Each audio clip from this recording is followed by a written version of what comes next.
तो सबसे पहले तो पिछली वीडियो पे इतना तगड़ा रेस्पॉन्स के लिए थैंक यू, क्योंकि यार तुमने सिर्फ एक दिन में 100 के व्यूज पूरे करवा दिए वीडियो पे। और उसी वीडियो की कंटिन्यूएशन में आज हम इस वीडियो में बात करने वाले हैं कि कैसे तांजीरो जो कि मरने की हालत में वो बच पाएगा और कैसे मुजान जो कि सारे हशियास पे भारी पड़ रहा है वो मरेगा। And let me tell you, इस वीडियो के एंड में एक ऐसा ट्विस्ट आएगा कि तुम्हारी आंखें बाहर निकल आएंगी। So if you are interested keep watching.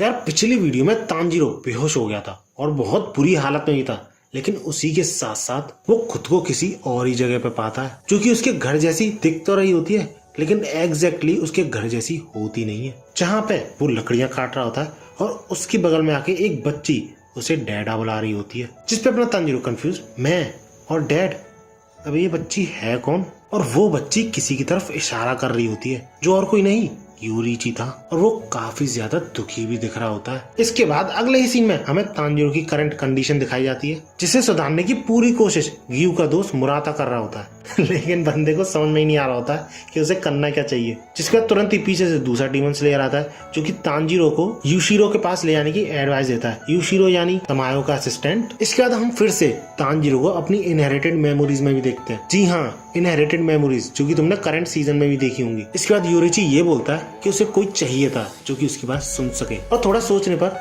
उसके सामने तांजीरो के एंसेस्टर का चेहरा सामने आता है। इस पर तांजीरो यही सोच रहा होता है कि शायद उसे 13th फॉर्म के बारे में पता चल जाए, क्योंकि जो रेनगोकू के भाई ने लेटर भेजा था तांजीरो को, जिसकी की बात मैंने इस वीडियो में की थी, उसमें सन ब्रीदिंग के फॉर्म्स के बारे में कुछ इन्फॉर्मेशन थी, लेकिन उसमें 13th फॉर्म के बारे में कुछ नहीं बताया था। तो वो यही सोच रहा होता है कि शायद उसे अब उसके बारे में पता चल जाए। लेकिन तभी अचानक से तांजीरो ये बोल पड़ता है कि 2 साल हो गए, मुझे खुशी है कि तुम अच्छा कर रहे हो। जिसमें तांजीरो जो कि अपनी एंसेस्टर की मेमोरीज में था वो शॉक्ड, क्योंकि वो बोलना ही नहीं चाहता था, ये अपने आप ही बोल पड़ा, क्योंकि ऑफ कोर्स ये मेमोरीज है, जिस वजह से तुम एक तरीके से इस चीज को रिकॉर्डेड वर्जन समझ सकते हो पास्ट का। और इस बात से यूरिची भी काफी खुश होता है कि जिस फैमिली को उसने डीमन से बचाया था वो अपनी जिंदगी खुशी खुशी बिता रही है। और इसके बाद यूरिची जो यार अपनी बैक स्टोरी सुनाता है। सही में पहली बार जब मैंने ये स्टोरी पूरी सुनी थी ना, इमोशनल हो गया था काफी ज्यादा, एंड आई एम श्योर तुम भी हुए होगे। लेकिन यार यूरिची, कोकोशिबो और मुजान की स्टोरी काफी ज्यादा कनेक्टेड है, तो मैं इन तीनों की स्टोरी को सिर्फ एक वीडियो में जो कि फ्यूचर में मैं लाने वाला हूँ उसमें कवर करूंगा। तो अगर इंटरेस्टेड हो तो सब्सक्राइब करके जरूर रखना चैनल को।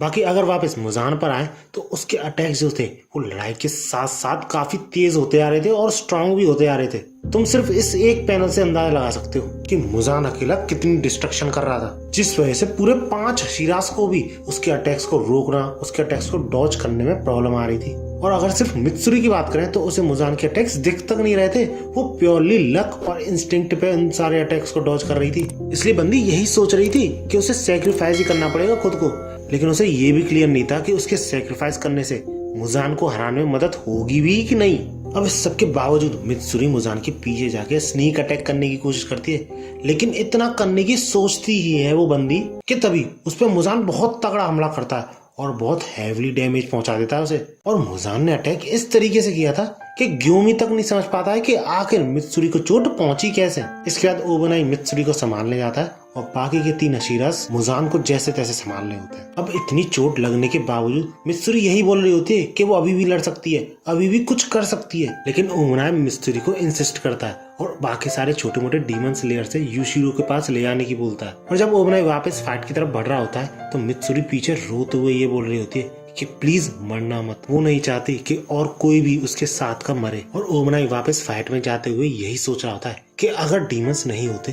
तो कितने लोग जिंदा होते, और अगर ये डीमंस नहीं होते तो क्या वो और मित्सुरी किसी और ही तरीके से मिलते। और इसी दौरान हम पहली बार ओबनाई की वो पट्टी उतरते हुए देखते हैं चेहरे की, जो कि उसके मुंह पे बहुत बड़े स्कार को छुपाती थी। और इसी के बाद हमें ओबनाई की बैक स्टोरी दिखाई जाती, जिसे हम कभी किसी और वीडियो में कवर करेंगे। बस इतना बता दूं, ओबनाई मुजान को किसी भी कीमत पे हराना चाहता था, फिर उसकी जान ही क्यों ना चली जाए, क्योंकि वो अपने करप्टेड ब्लड को प्योर करना चाहता था। इसके बाद हम देखते हैं काफी सारे डीमन स्लेयर के जो सर्वेंट्स टाइप थे, जिनको की एक कैट मिलती है जो मलबे के नीचे दबी हुई होती है, फंसी हुई होती है, लेकिन उसको जब वो निकालते हैं वो तुरंत ही दौड़ना शुरू कर देती है। And let me tell you, इस कैट की काफी ज्यादा इंपॉर्टेंस है मुजान को हराने में, क्योंकि ये तमायो की कैट है। इसके बाद हमें वापस मुजान दिखाया था जो कि ओबनाई की टेक्निक्स को देख के काफी ज्यादा इम्प्रेस्ड रहता है क्योंकि उन सारे डीमन स्लेयर्स में से ओबनाई था जो कि मुजान की रीजनरेशन में काफी ज्यादा हिंड्रेंस पैदा कर रहा था। बट ऐसा करके वो जो टाइम बचा रहा था वो काफी छोटा था, मतलब पलक झपकाने जितना टाइम। और इसके बाद हम वापस मुजान का वही अटैक देखते हैं जिसने कि मित्सुरी को डैमेज पहुंचाया था और ऑलमोस्ट उसे मार ही दिया था, जिससे बचने में ओबनाई को काफी ज्यादा प्रॉब्लम आ रही थी क्योंकि उस तरीके के सक्शन से बचने में ओबनाई का काफी ज्यादा स्टेमिना यूज हो रहा था और बंदे को समझ नहीं आ रहा होता है कि वो करे क्या, क्योंकि एक एक सेकंड जो वो सनराइज के लिए बचा रहे हैं उसके लिए उन्हें अपनी जान की बाजी लगानी पड़ रही है। और इसी दौरान मुजान के एक अटैक से ग्यू के हाथ से उसकी तलवार छूट जाती है क्योंकि ग्यू की ग्रिप भी बहुत कमजोर हो रही थी, ऑल बिकॉज ऑफ मुजान्स पॉइजन यानी ब्लड। लेकिन ओबनाई और ग्यूमी तुरंत ही अपने अटैक के थ्रू ग्यू की तलवार वापस कर देते हैं, जिसके रिएक्शन में ग्यू के मुंह पे तुम थैंक यू वाला एक्सप्रेशन देख सकते हो। और इसी तरह वो लड़ाई बढ़ती जा रही होती है, सीरियसली रुकने का नाम नहीं ले रहा होता है मुजान। बट सारे प्लेयर्स यानी हाशिराज अपना पूरा जोर लगा रहे होते हैं मुजान को अटकाए रखने में, और ये चीज मुजान भी महसूस कर सकता था क्योंकि उसकी सोच से कई गुना ज्यादा उन हाशिराज ने इतनी देर उसे रोक कर रखा है। लेकिन इसके ऊपर भी मुजान काफी रिलैक्स था क्योंकि अभी भी सनराइज में 40 मिनट से ज्यादा बाकी है और मुजान के अकॉर्डिंग उन सारे हाशिराज को ब्रेक होने में यानी उनके सेल्स ब्रेक होने में 5 मिनट से भी ज्यादा नहीं लगेंगे। और सही में उन सबों पे बहुत पिटी महसूस कर रहा होता है, यानी अफसोस कर रहा होता है कि क्या हुआ तुम्हारा इतना स्ट्रगल करके, इतना सब कुछ करने के बावजूद भी तुम सब मरोगे। और यही एग्जैक्टली सेम चीज वो हाशिराज भी रियलाइज कर चुके थे कि वो सनराइज होने तक नहीं टिक पाएंगे। और ओबनाई की हालत तो सबसे ज्यादा खराब थी क्योंकि वो सबसे ज्यादा हाइट में छोटा था, तो पॉइजन भी जल्दी सर्कुलेट हो रहा था उसकी बॉडी में। लेकिन एंड मोमेंट पे वही बिल्ली जो कि डीमन स्लेयर्स की हेल्प से उस मलबे के नीचे से भाग निकली थी, वो एकदम हीरो जैसी एंट्री लेती है, जो चीज मुजान को भी चौंका देती है। अब उस बिल्ली के पीठ पर जो बैग था उसमें से 4 कैप्सूल लॉन्च होते हैं और चारों हाशिराज पे लग जाते हैं। इसके बाद मुजान तुरंत ही बिना कुछ सोचे समझे उस बिल्ली को मार देता है। लेकिन भैया तब तक बहुत देर हो चुकी थी क्योंकि उस बिल्ली ने लिटरली चारों हाशिराज को बचाया था उनके पॉइजन को टेम्परेरी स्टॉप करके। और ऐसा करने से सीरियसली उन सारे हाशिराज की जान में जान आ जाती है और वो फिर से अपने फुल पोटेंशियल के साथ लड़ पाते हैं। और ये सब होता देख मुजान तुरंत ही ये रियलाइज कर लेता है, तुरंत ही समझ जाता है कि ये और किसी का नहीं, उसी औरत यानी तमायो का काम है जो कि मरने के बावजूद मुजान को अपनी प्लानिंग के थ्रू रोक रही है, हिंड्रेंस पैदा कर रही है। और ये तो कुछ भी नहीं है, ये औरत सही में एक ऐसा तीर छोड़ेगी मुजान पे कि मुजान के होश पर कच्चे उड़ जाएंगे। लेकिन फिलहाल तमायो की उस कैट की वजह से ये जो भी कुछ हुआ, इस चीज से मुजान काफी ज्यादा गुस्सा होता है और अपने अटैक्स जो कि वो आराम से कर रहा था उन हाशिराज पे और भी ज्यादा तेज कर देता है। और ऐसे मुजान के अटैक्स से उन हाशिराज के लिए कम्प्लीटली बचना इम्पॉसिबल सा हो जाता है। इसके बाद हमें ओबनाई दिखाया जाता है जो कि काफी ज्यादा निराश होता है ऐसी सिचुएशन में भी, क्योंकि वो यही सोच रहा होता है कि इस बैटल में उसने सबसे कम योगदान दिया है, क्योंकि यार मित्सुरी और उसे छोड़ के बाकी सारे हाशिराज ने अपर मून का सामना किया था जो कि काफी ज्यादा डेडली थे। लेकिन वही नाकी में जिसके के साथ वो एक तरीके से खेल रहे थे ना चाहते हुए भी। और इसी मोमेंट में ओबनाई को टोकी टोकी याद आती है जो कि यूं समझ लो मरने जैसी हालत में था, लेकिन फिर भी उसने अपने ब्लेड को कुछ इस तरीके से पकड़ा कि वो रेड कलर में शाइन करने लगा। ओबनाई के अकॉर्डिंग टोकीटो ये इसलिए कर पाया था क्योंकि कोई भी क्रिएचर जब अपनी जिंदगी और मौत के बीच में झूल रहा होता है तब जाके उसका असली पोटेंशियल बाहर आता है। और यही सोचते हुए ओबनाई भी अपनी पूरी जान लगाने की कोशिश करता है, जिस वजह से उस पर भी डीमन स्लेयर मार्क अपीयर हो जाता है। और अगर यही काफी नहीं था तो इसी के साथ ओबनाई की तलवार भी शाइन करने लग जाती है रेड कलर में, और उसकी तलवार इतनी ब्राइटली शाइन कर रही होती है ना कि एक बार को तो ओबनाई को भी ये लगता है कि उसके शरीर में ऑक्सीजन की कमी होने की वजह से उसकी आंखें खराब हो गई हैं, जिस वजह से वो एक जगह पे फ्रीज भी हो जाता है। और इसी मौके का फायदा मुजान उठाने की कोशिश करता है ओबनाई को अपने 2 अटैक से घेर कर, जिस पर साने भी उसे अलर्ट करने की कोशिश तो करता है, लेकिन ओबनाई अभी भी उसी जगह पे फ्रीज रहता है। और जब ग्यू वहां पे पहुंचने की कोशिश करता है ओबनाई को बचाने के लिए, तब तक बहुत देर हो चुकी होती है क्योंकि मुजान का हमला ओबनाई तक पहुंच चुका होता है।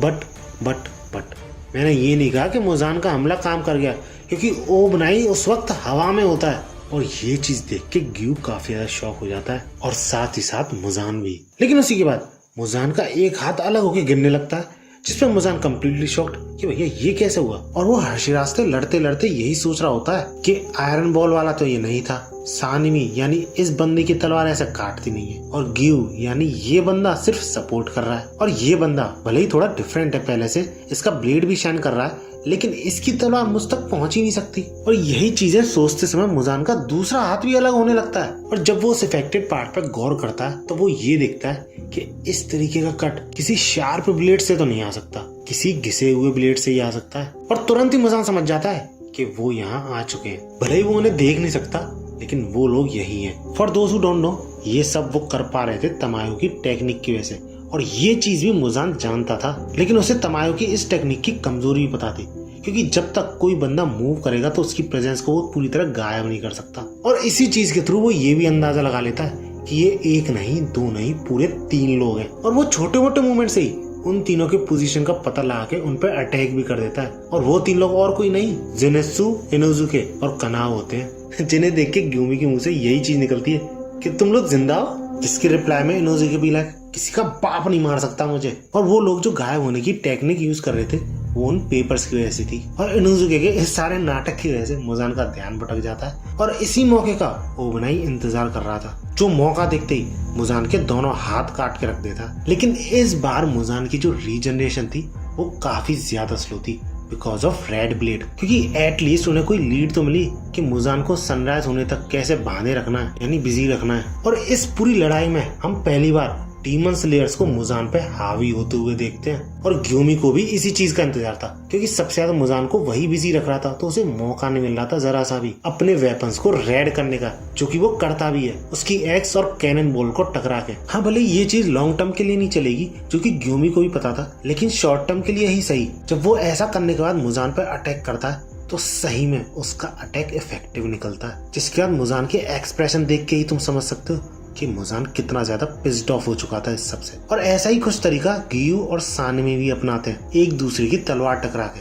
अब मुजान के साथ इसी फाइट के दौरान हमें वापस दिखाया था तांजीरो, जिसमें कि योशिरो सिरिंजेस मारे जा रहा होता है, एंड प्रोबेबली ये वही मेडिसिन है जो कि वो कैट यूज करती है सारे हशिराज पे। अब तांजीरो की पल्सेस तो वापस आ गई थी, लेकिन धीरे धीरे वो कमजोर भी पड़ रही थी, जिसपे योशिरो भी यही सोच लेता है कि इस सब का कोई फायदा नहीं है। इसके बाद जब मुराता, जो कि तांजीरो को रेस्क्यू करके लाया था, वो ये बोलता है कि मुजान भाग जाएगा, हमें जाना ही पड़ेगा, तब जाके भाई साहब तांजीरो अपनी तलवार को इतनी कस के पकड़ता है कि उसकी आवाज से आसपास बैठे डीमन स्लेयर घबरा जाते हैं, जिसके तुरंत ही बाद तांजीरो की आंख खुल जाती है और वो होश में आ जाता है। इसके अगले ही सीन में हमें डीमन स्लेयर कॉर्प्स का एक सर्वेंट दिखाया जाता है, जो कि मुजान के साथ हो रही जंग को देख के लिटरली कांप रहा होता है, और यही सोच रहा होता है कि शायद हम सब इस बार जीत ही जाएंगे, क्योंकि गायब होने वाली डीमन आर्ट और शाइनिंग वेपन्स की वजह से वो सारे हशिराज मुजान पर भारी पड़ रहे होते हैं। एटलीस्ट ऐसा उन्हें लगता था, क्योंकि जहां पहले वो हशिराज मुजान को एक भी बार कोई डैमेज नहीं पहुंचा पा रहे थे,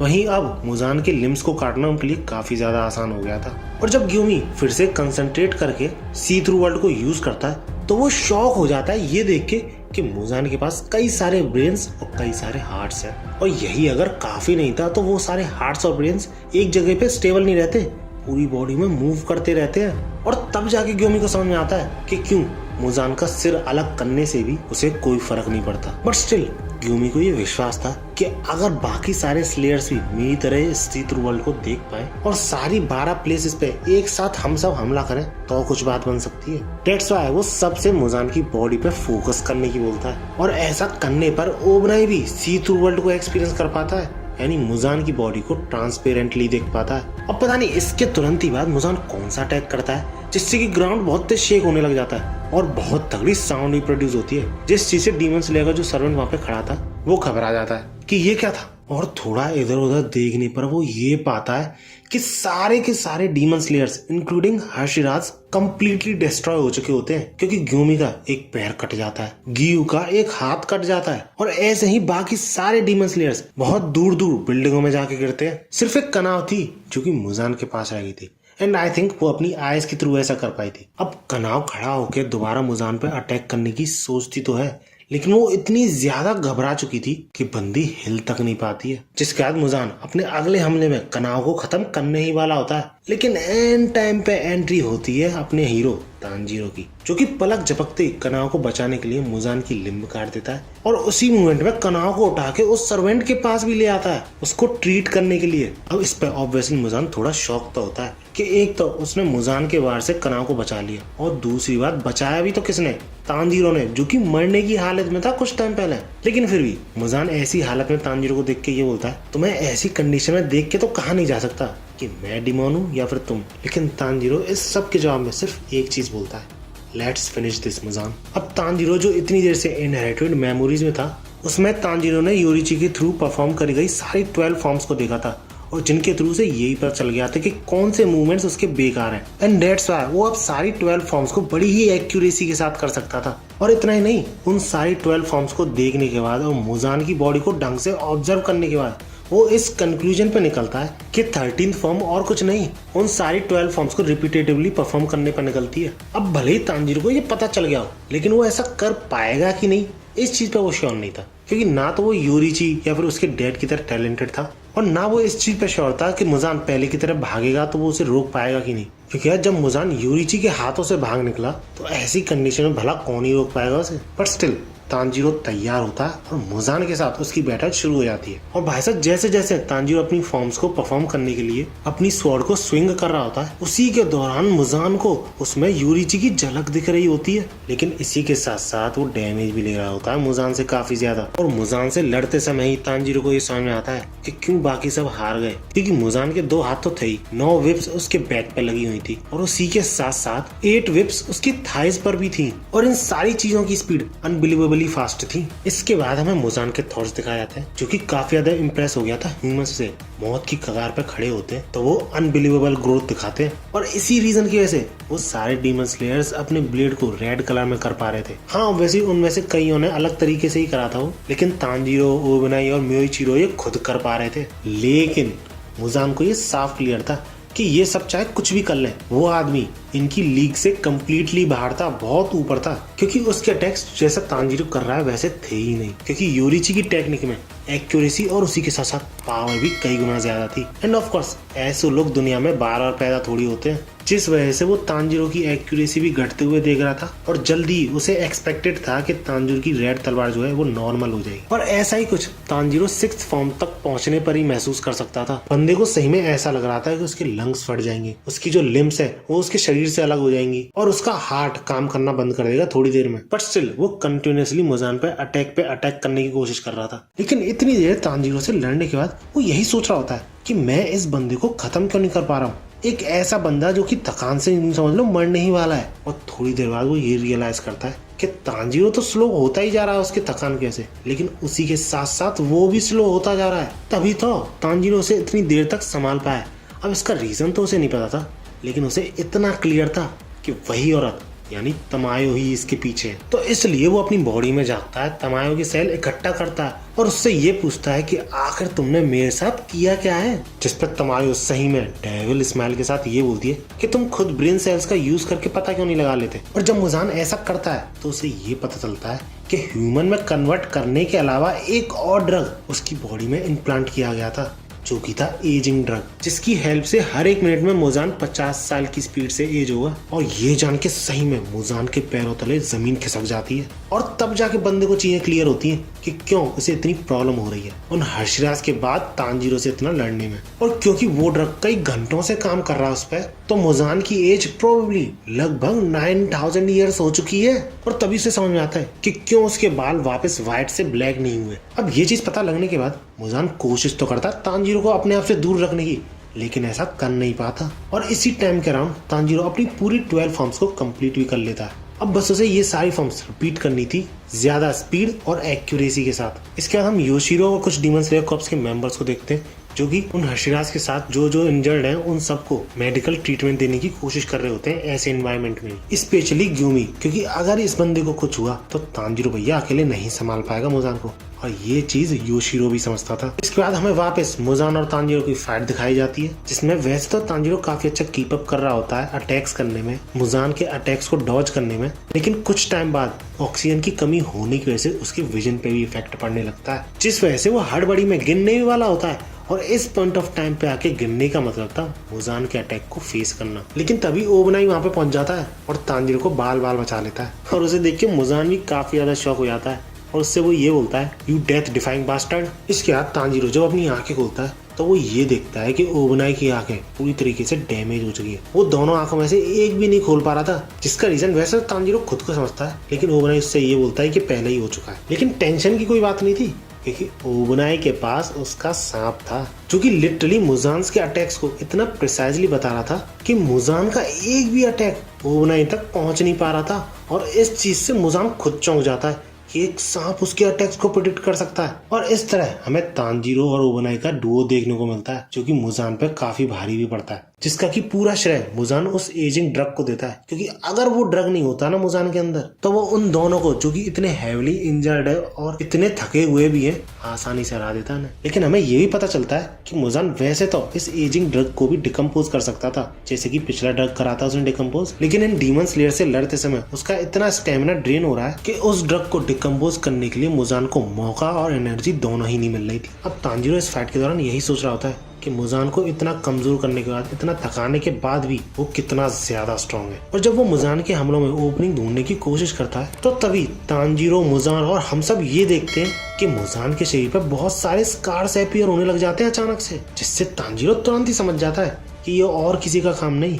योरीची का काम है। योरीची के अटैक्स का असर है, जिसकी वजह से आज तक मुजान इतनी सेंचुरीज बाद भी अपने आप को कम्प्लीटली हील नहीं कर पाया है। एंड दैट्स व्हाई तांजीरो के अकॉर्डिंग यही स्कार मुजान के वीक स्पॉट्स भी हैं। और इसी के साथ साथ उन स्कार्स का अपीयर होना तांजीरो के लिए ये सबूत था कि मुजान धीरे धीरे वीक होता जा रहा है, क्योंकि वो पहले अपने स्कार्स को छुपा सकता था, लेकिन अब वो ऐसा नहीं कर पा रहा। लेकिन क्योंकि उन स्कार्स के अपीयर होने से मुजान भी थोड़ा अलर्ट हो गया था, तो तांजीरो को पता था इतना आसान नहीं होगा उन स्कार्स पे भी, यानी उन वीक स्पॉट्स पे भी उसका हमला करना। दैट्स व्हाई उसे ओबनाई की भी हेल्प चाहिए थी, लेकिन ओबनाई आंखों की वजह से ज्यादा हेल्प कर नहीं सकता था तांजीरो की।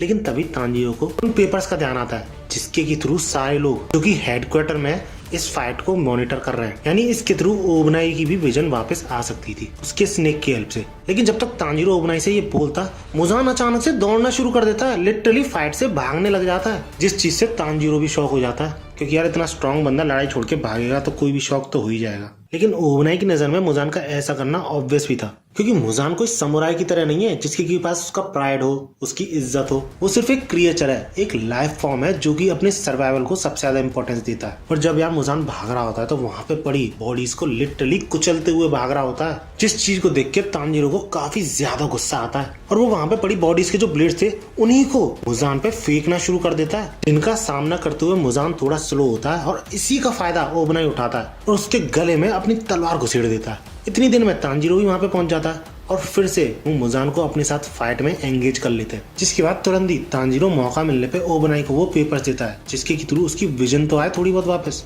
लेकिन मुजान ऐसा होने से रोकने की पूरी कोशिश करता है, बट समहाउ जैसे तैसे ओबनाई अपने स्नेक के थ्रू उन पेपर्स को पकड़ लेता है, और जेन्युइनली ओबनाई को काफी ज्यादा हेल्प होती है इन पेपर से।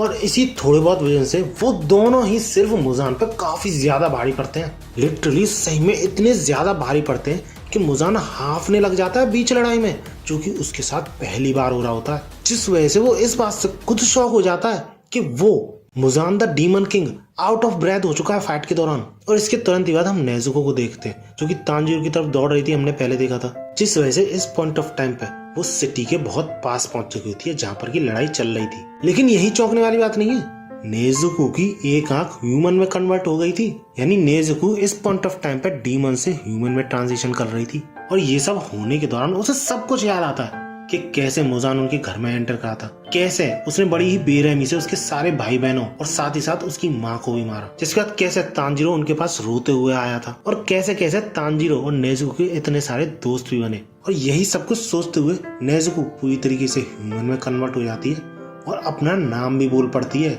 इसके बाद हमें मुजान के साथ चल रही फाइट दिखाई जाती है, जिसके दौरान वो फील कर सकता था कि जितने भी प्लेयर्स को उसने हराया उनमें से एक भी मरा नहीं है, और वो सब वापस आने वाले हैं फाइट में। ऑल बिकॉज ऑफ यूशिरो, जो कि तमायो का असिस्टेंट था।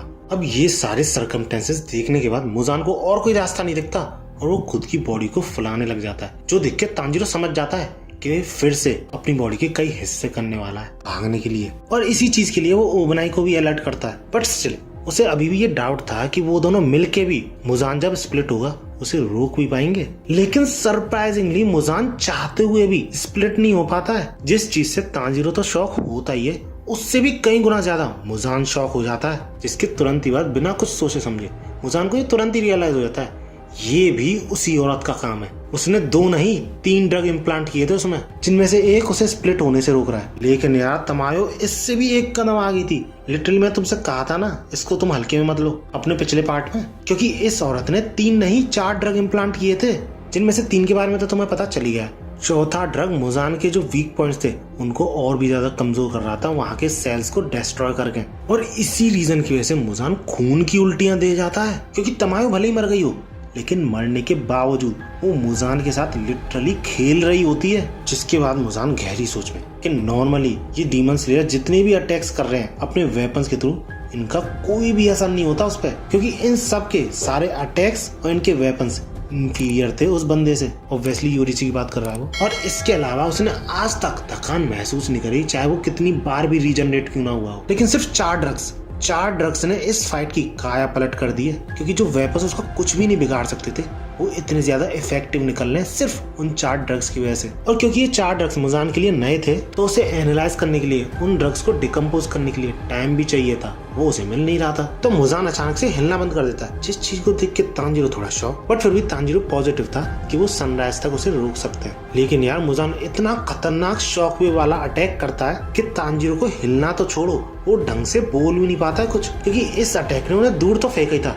साथ ही साथ उनके नर्वस सिस्टम पे भी अटैक किया था। इसके बाद हमें हेडक्वार्टर का सीन दिखाया था और हमें ये पता चलता है कि अभी भी 25 मिनट्स लगभग बाकी है सनराइज होने में। अब भैया मुजान को इसके बाद मौका मिल जाता भागने का और वो भाग भी रहा होता है, लेकिन बीच में आया था उसे रोकने इनोजुके। इसके बाद मुजान फिर से वही अटैक यूज करने की कोशिश करता है, लेकिन वो ऐसा कर नहीं पाता, क्योंकि मुजान इस पॉइंट ऑफ टाइम पे आके काफी ज्यादा थक चुका था। अब इनोजुके कोशिश तो करता है मुजान को रोकने की, लेकिन वो भी ऐसा ज्यादा देर तक कर नहीं पाता। लेकिन तभी सही मोमेंट पे वहां पे जेनेत्सु भी आ जाता है और तांजीरो से सिर्फ एक ही चीज बोलता है, तुम्हें तांजीरो जिंदा रहना है, अपनी फैमिली के पास वापस जाना है। लेकिन यार जेनेत्सु और इनोजुके दोनों के लिए भी एक साथ रोकना मुजान को काफी ज्यादा भारी पड़ रहा था, जो देख के तांजीरो हेल्प तो करना चाहता था उन दोनों की, लेकिन बंदा ढंग से खड़ा तो हो पाए तब तो कुछ मदद कर पाएगा वो। अब इसके बाद कोई और रास्ता न दिखने पर वो अपनी ही तलवार से खुद को स्टैब कर लेता है, इस उम्मीद में शायद मुजान की ब्लड डीमन आर्ट इससे इनइफेक्टिव हो जाए। इसके बाद जब हमें फाइट का सीन दिखाया था तो मुजान की हालत इतनी बुरी होती है कि वो अपने हाथों तक को नहीं उठा पा रहा होता है, क्योंकि वो उसे काफी ज्यादा भारी लग रहे होते हैं। लेकिन जेनेत्सु और इनोजुके इतनी बुरी हालत में भी खड़े हो रहे होते हैं, और वही नहीं, टॉप 3 स्ट्रॉन्गेस्ट हशीराज लड़ाई में वापस आ रहे होते हैं। सही में मुजान की कुत्तों जैसी हालत कर दी इन लोगों ने तो। अब मुजान की ऐसी हालत होने की वजह से जेनेत्सु और इनोजुके जैसे तैसे संभाल रहे होते हैं मुजान को, बट उनका भी एक टाइमर चल रहा होता है स्टेमिना खत्म होने का, जिस वजह से जेनेत्सु अपना लास्ट अटैक अनलीश करता है, जिसमें की पावर की कोई कमी नहीं होती, जो मुजान को डैमेज तो पहुंचाता है। लेकिन जेनेत्सु भी ये जानता था कि जब तक रेड ब्लेड से वार नहीं करा जाएगा मुजान पे ज्यादा असर पड़ेगा नहीं। और इनोजुके भी लिम्स को ही काट पा रहा था मुजान की, क्योंकि मुजान अपने शरीर तक पहुंचने का मौका ही नहीं दे रहा था किसी को, जिस वजह से मुजान फिर से एक शॉक वेव वाला अटैक करता है इनोजुके पे, जिस वजह से वो टेम्परेरी हिल नहीं पाता। और जेनेत्सु भी काफी ज्यादा दूर होने की वजह से ऐसा ही लग रहा होता है कि इनोजुके का खेल खत्म। लेकिन तभी एंट्री होती है तांजीरो की, और वो फाइट में इन्वॉल्व होते ही फिर से सन ब्रीदिंग की सारी फॉर्म्स रिपीट करना शुरू कर देता है। और मुजान का शॉकवेव वाला अटैक देखने के बाद तांजीरो इतना तो समझ जाता है कि वो अटैक मुजान बार बार नहीं कर सकता, क्योंकि हर एक ऐसे अटैक के बाद मुजान को एनर्जी स्टोर करनी पड़ती है, और साथ ही साथ उस अटैक के बाद मुजान के जो विप्स हैं, आर्म्स हैं, वो स्लो भी हो जाते हैं। मतलब मुजान के लिए भी ये अटैक 2-धारी तलवार जैसा था, क्योंकि इस अटैक से उसका एनर्जी और स्टेमिना काफी तेजी से कम हो रहा था। और कुछ ही टाइम बाद जेनेत्सु भी उस लड़ाई में एंगेज हो जाता है, और इस तरह हमें डीमन स्लेयर के मेन ट्रायो का एक्शन सीन देखने को मिलता है। अब ऐसा नहीं है वो तीनों एक साथ लड़ रहे थे मुजान से, एक बंदे को अगर नॉकआउट कर देता था मुजान तो दूसरा बंदा उसकी जगह ले लेता था, और ऐसा करके बारी बारी से वो तीनों मुजान को पछाड़े जा रहे होते हैं। और सही में इस सीन को देख के पता चलता है कि कितना डिफरेंस आ चुका है इन तीनों की पर्सनैलिटी और इन तीनों की अटैकिंग पावर में। इसी फाइट के दौरान तानजीरो मुजान को कॉर्नर कर देता है दीवार में मार के, लेकिन ऐसा करने पर तानजीरो की तलवार भी मुजान में अटक जाती है, जिस वजह से वो मुजान के अटैक से भी नहीं बच सकता था। लेकिन उसकी मदद करने सबसे पहले पहुंचती है मित्सुरी, जो कि मुजान का हाथ पकड़ के लिटरली अलग कर देती है। और इस पे मुजान का एक्सप्रेशन देखो, फेस देखो मुजान का। इसके बाद सानवी पहुंच जाता है, जो कि मुजान का दूसरा हाथ अलग कर देता है। अब कोई भी रास्ता ना दिखने पर मुजान सबसे क्रीपीएस्ट थिंग करता है पूरे डीमन स्लेयर की, अकॉर्डिंग टू मी। वो अपने मुंह को अजीब ही तरीके से दो हिस्सों में बांट के तानजीरो को सीधा सीधा साबुत निगलने की कोशिश करता है, लेकिन तानजीरो पीछे भी नहीं हट सकता था क्योंकि मुजान फिर से भागने की कोशिश करेगा। और इसी मूवमेंट में वहाँ पे ओबराई तानजीरो की जगह ले लेता है और खुद को सैक्रिफाइस करने की कोशिश करता है। और इतना सब कुछ झेलने के बाद फाइनली वो मूवमेंट आ जाता है जिसका वो सारे डीमन स्लेयर्स इंतजार कर रहे थे, यानी सनराइज होने लगता है। और जब मुजान को एहसास होता है कि सूरज उग चुका है और वो मर सकता है, तो वो पूरा जोर लगा देता है, हर तरीके का अटैक करता है, इवन द शॉक वेव, जिस वजह से वो पिलर्स को दूर फेंक देता है। और इवन तानजीरो का एक हाथ भी उस वजह से अलग हो जाता है, लेकिन स्टिल तानजीरो पीछे नहीं हटता और छोड़ता नहीं है मुजान को, और इवन अपने ब्लेड को रेड करने की कोशिश भी करता है। लेकिन ऐसी कंडीशन में उसका ये करना काफी इम्पॉसिबल सा फील हो रहा होता है। लेकिन तभी पीछे से गियू आता है, उसकी तलवार को पकड़ता है। वो दोनों मिलकर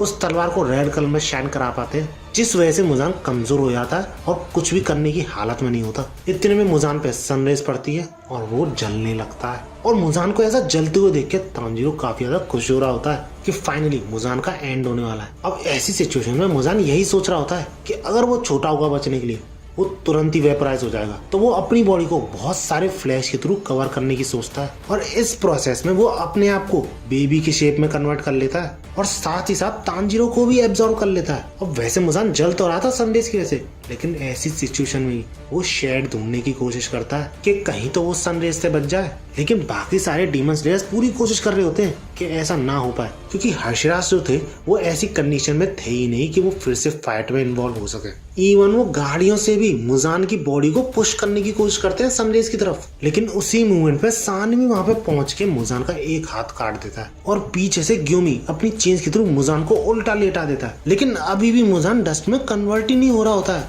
बंदा हार मानने को तैयार नहीं है। जिसके बाद मुजान जमीन में घुसने की कोशिश करता है जिससे कि वो सनरेज से बच जाए, और ऐसा होने से रोकने की सारे प्लेयर्स अपनी तरफ से पूरी कोशिश कर रहे होते हैं। लेकिन वही बात है ना, मौत जब सामने होती है तो तुम्हें अपनी असली काबिलियत पता चलती है, और यही चीज मुजान के साथ भी थी, यूं समझ लो। क्योंकि ग्यूमी के चेन से खींचने पर भी चेन टूट जाती है, लेकिन वो मुजान को नहीं रोक पाता। लेकिन अंदर जो तानजीरो था ना, उसने एब्जॉर्ब करा था, वो अपनी तलवार को रेड कलर में शाइन करने लग जाता है, और इससे मुजान बच के निकल ही नहीं सकता था, क्योंकि अंदर से भी उसे सन जैसी गर्मी मिल रही है और बाहर से तो सनरेज मिल ही रही है, तो इस वजह से वो डिसइंटीग्रेट होने लगता है फाइनली। और ऐसा होते हुए देख के सबों की सांस में सांस आती है, और कई हशीराज तो शांति से दिल को राहत मिलने के बाद मर भी जाते हैं। और ऐसी ही कुछ हालत तानजीरो की भी थी, जो देख के ग्यू काफी ज्यादा इमोशनल हो जाता है, क्योंकि वो फिर से अपने एक दोस्त को बचाने में नाकामयाब रहा। और इसके बाद वो होता है जो किसी ने भी नहीं सोचा था।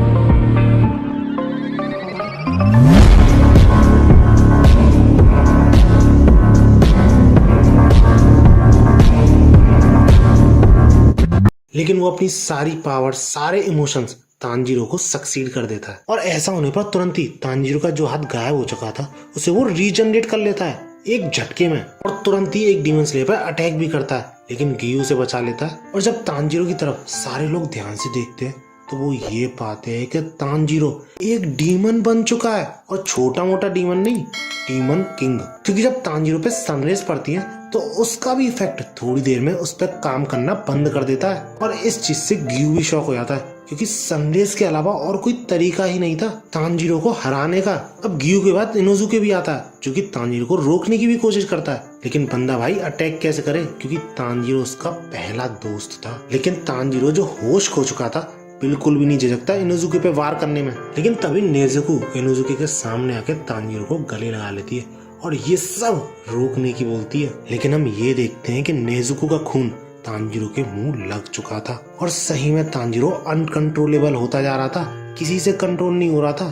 और नेजुको के इतना बोलने पर भी कोई फर्क नहीं पड़ रहा था। और यही काफी नहीं था तो शॉकिंगली तांजीरो वो सारे अटैक्स यूज कर सकता था जो कि मुजान कर रहा था, यानी अपनी पीठ से विप्स निकालना और वो शॉकवेव वाला अटैक था वो करना। और इसी बीच तांजीरो एक ऐसा अटैक भी करता है जो कि मुजान को करते हुए भी नहीं देखा था हमने। एक तरीके की सोनिक बीम सी बनाता है और उसे डीमन स्लेयर्स पर रिलीज कर देता है, लेकिन बीच में नेजुको अपना हाथ ले आती है और उस बीम को थोड़ा बहुत डिफ्लेक्ट कर देती है। अब इतना सब होने के बाद तांजीरो बाकी सारे डीमन स्लेयर्स पे तो अटैक कर रहा होता है, लेकिन नेजुको जो कि उसके इतना क्लोज थी उसे कोई हार्म नहीं पहुंचा रहा होता है। अब तांजीरो नेजुको को खत्म करके उसे खा नहीं रहा है, यही चीज गियू भी नोटिस करता है और वो समझ जाता है कि तांजीरो भी अंदर फाइट कर रहा है ये सबसे। और गियू के पास कोई और चारा भी नहीं था, क्योंकि तांजीरो अगर होश में नहीं भी आया तो वो रोकेगा कैसे, सनलाइट का भी असर नहीं हो रहा तांजीरो पे।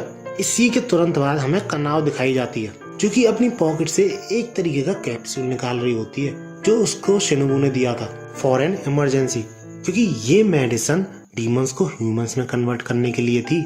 और तभी कनाव समझ जाती है कि उसे अपनी दूसरी आंख का कैसे यूज करना है। जिसके बाद जब वो तांजीरो की तरफ दौड़ते हुए जाती है तो तांजीरो उस पर अटैक तो करता है, उसे डैमेज भी पहुंचता है काफी ज्यादा, लेकिन साथ ही साथ वो मेडिसिन को इंजेक्ट भी कर देती है। इसके बाद मुजान की जो कॉन्शियसनेस थी वो रोकने की कोशिश तो करती है तांजीरो को, लेकिन कनाव की मेडिसिन और जो नेजुको का ब्लड जो चखा था उसने, वो ब्लड आम ब्लड नहीं था, वो ब्लड डीमन से ह्यूमन में कन्वर्ट हो चुका है। और इसी रीजन की वजह से तांजीरो फाइनली मुजान के इतने रोकने के बावजूद अपना होश संभालता है और इस तरह फाइनली मुजान का एंड होता है। That's it। वीडियो अच्छी लगी तो लाइक जरूर करना, क्योंकि यार काफी ज्यादा मेहनत लग गई इस वीडियो में, मेरी एक्सपेक्टेशन से भी ज्यादा। और ऐसी ही वीडियोस के लिए मेरे चैनल को सब्सक्राइब जरूर करना। और इस वीडियो का टारगेट रखते हैं 8K लाइक्स। मुझे पता है बहुत बड़ा टारगेट है, लेकिन यार इतनी बड़ी वीडियो भी मैंने आज तक बनाई नहीं है, तो इतना तो एक्सपेक्ट कर ही सकता हूँ मैं। मिलते हैं अगली वीडियो में और भागो।